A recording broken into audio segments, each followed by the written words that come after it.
Hello, good morning. এখন ready হয়ে গেছি, যাব আজকে এয়ারটেল মিনি স্টোরে। সকালবেলা ঘুম থেকে উঠে দেখি, বেশ একবার কল করলাম। সকালবেলা ঘুম থেকে উঠে ফোন করতে যাচ্ছি মেয়েকে, দেখলাম এয়ারটেল সিমটা বন্ধ হয়ে গেছে। 6 তারিখ ফেব্রুয়ারি রিচার্জ করলাম, তাও বলছে আউটগোয়িং কোনো কিছুই নেই। কি হয়েছে বুঝতেও পারছি না।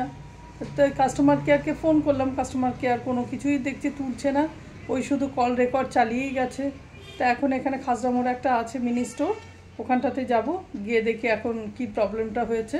ওই জন্য তারা রেডি হয়ে গেছি, এখন বেরোবো। এয়ারটেল মিনি স্টোরে গেছি, তারা ভিআই স্টোরে পাঠালো, কারণ আমার এটা পোস্টপেড ছিল। ভিআইয়ের পোস্টপেড সিমটা আমি যখন চেঞ্জ করতে গেছিলাম প্রিপেডে, তো এই মেয়েটি তখন বললো করতে পারবে না, কারণ ও এখানে জাস্ট ওকে ফর শো মানে সাজিয়ে গুছিয়ে বসিয়েছে, ও কিছু জানে না। এরা কেন মিনি স্টোর খুলে রেখেছে জানি না। কিছুই যদি না করতে পারে তাহলে শুধু শুধু এদের মুখ দেখতে কেন বসায়। এ পাঠিয়েছিল আমায় চাপদানি মিনি স্টোরে গেলাম, সেখানেও সেম একই। 3 দিন ঘোরানোর পরে ছেলেটি আমায় বলল আমি এখানে টাইম পাসের জন্য বসেছি। এখন যেহেতু আমার পড়া কমপ্লিট হয়ে গেছে, আমি তাই কিছুদিন টাইম পাসের জন্য বসেছি। ভালো কথা, এদের জন্য আমরা হ্যারেস হই। আমাকে এক্সট্রা 900 টাকা বিল পে করতে হলো এদের জন্য। তখন যদি এটা প্রিপেড করে দিত, পোর্ট করার পরেও আমার এক্সট্রা চার্জটা লাগতো না। না খেয়ে দুপুরবেলা বসে 4:45টায় বাড়ি এসেছি। এটা নিয়ে 6বার হলো।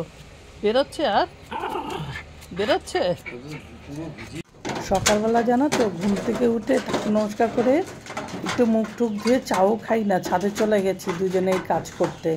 টিনটা কেটে লাগাবে, বর্ষা আসছে তো সামনে।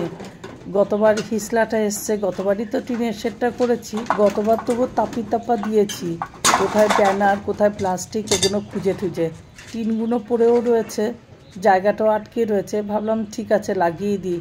তা নাড়ু বললো একটু ধরতে পারবে, একটু ভারী রিক্সও আছে। তাও ধরেছি, ভয়ও লাগছিল। টিন তো হাত ফাত যদি কেটে যায়, তবুও অনেক ভয়ে কষ্ট করেও ধরলাম। ঠিক আছে, লোক রাখতে গেলে তো আবার পয়সা দিতে হবে, জিনিসপত্রের যা দাম, সংসার চালাতে হিমশিম খেয়ে যাচ্ছি। ওই জন্য ভয়টাকে চেপে রেখে ওর হাতে হাতে হেল্প করলাম। আর এখন টুকরো টাকরা যা টিন আছে সেগুলোকে লাগিয়ে দেবে, ওই ফুঁকো ফাঁকা যা একটু ব্লক করার জন্য।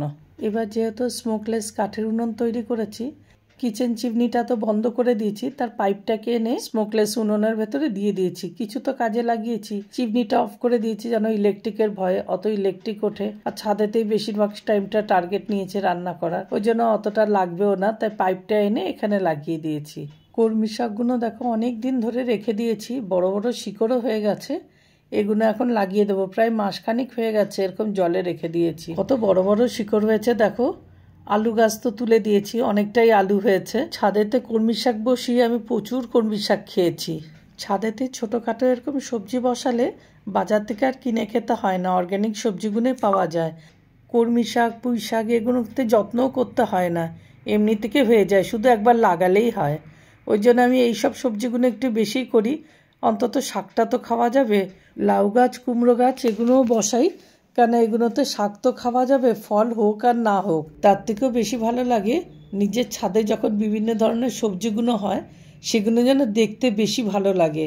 বাবা সন্ধ্যা হতে না হতে দেখো মশা কীভাবে ছেকে ধরেছে।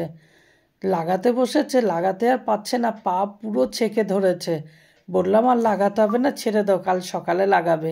যেটুকুনি লাগিয়েছে লাগাও, আর বাদবাকিটা লাগাতে হবে না। এত উৎপাত করছে মশা, পুরো পা কালো হয়ে গেছে। তোমরাই বলো, এইভাবে যদি রোজ একটা করে ডাল ছিঁড়ে নিয়ে আসে, সর্ষা হয়েছে সেই ডালটাকে ছিঁড়ে নিয়ে এসছে, কোনো সময় শিকড় থেকে উবড়িয়ে নিয়ে আসছে, কোনো সময় ছোট চারা গাছ সেগুলোও তুলে ফেলছে। কিভাবে বলো আমরা গাছ লাগাবো? একদিকে ভামের উৎপাত, ইঁদুরের উৎপাত, আরেকদিকে হয়েছে লিও সিম্বার উৎপাত। সিম্বাটা কম করে, লিওটা বেশি। আর ধনেপাতা লাগিয়েছে, সিম্বা তো একটাও হতে দেয়নি, পুরো ধনেপাতায় খেয়ে নিয়েছে। পরের দিকের গুলো সব খেয়েছে হচ্ছে ইঁদুরে। ভিডিওটা এখানেই শেষ করছি, দেখাবে আবার নেক্সট ভিডিওতে। সবাই ভালো থেকো, সুস্থ থেকো। Till then, bye everyone.